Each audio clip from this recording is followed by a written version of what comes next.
Hey guys, and welcome to the 7th and last progress report for TONK. No, the title isn't clickbait after all. The progress reports have been getting less and less views over time, so there isn't really a huge point to make them anymore, as most of the people who want to know how the game is going are just in the server anyway and get news and progress through there. This is not the end of TONK at all. I will still release videos, just more entertainment based rather than informative, best moments and that kind of thing. Now that this video is 8 days late, here's the progress we've actually made. We've finished the daily login system, still with some icons needed, but the mechanics were working. I used the same system to make a daily mission system as well, with some really nice rewards, especially for newer players to get them started. Bots can finally aim up and down, with the mantlet doing a bit of trolling to start with, but got it working eventually, so you can't just sit at the bottom of a hill and farm them to infinite waves anymore. Another change to the bots is making them change spawn locations with the wave, rotating around a few set spawns, which makes Chems very happy as you actually have to drive around his map rather than sitting still in one spot. A stat panel has been added to the garage, with updates when you hover over a tank in the tech tree, so you can actually see the stats of tanks and what to work towards. Mini bosses have been added, with an IS-4 spawning every 10 waves with high damage and high health. All I can say is good luck. They are very chunky lads and take quite a while to chew through.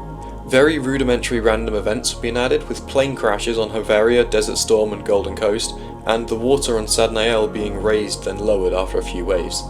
Our never-ending quest to balance the bots continues, with them now being very weak on their own but incredibly dangerous in a swarm, as well as more bots spawning initially.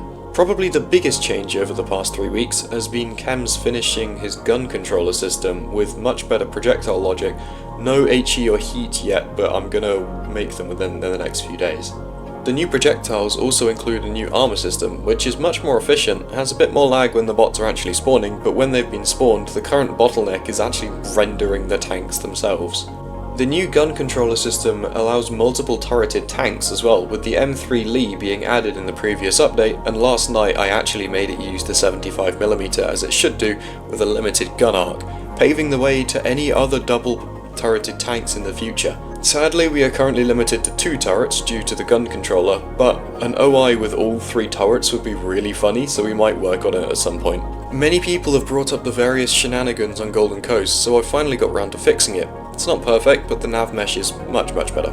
All the tanks have been moved up a tier to make a better tech tree system, with one tank branching off into all the other ones, and to allow tanks like the M3 and the BT7 to be added without getting absolutely annihilated by T-34s.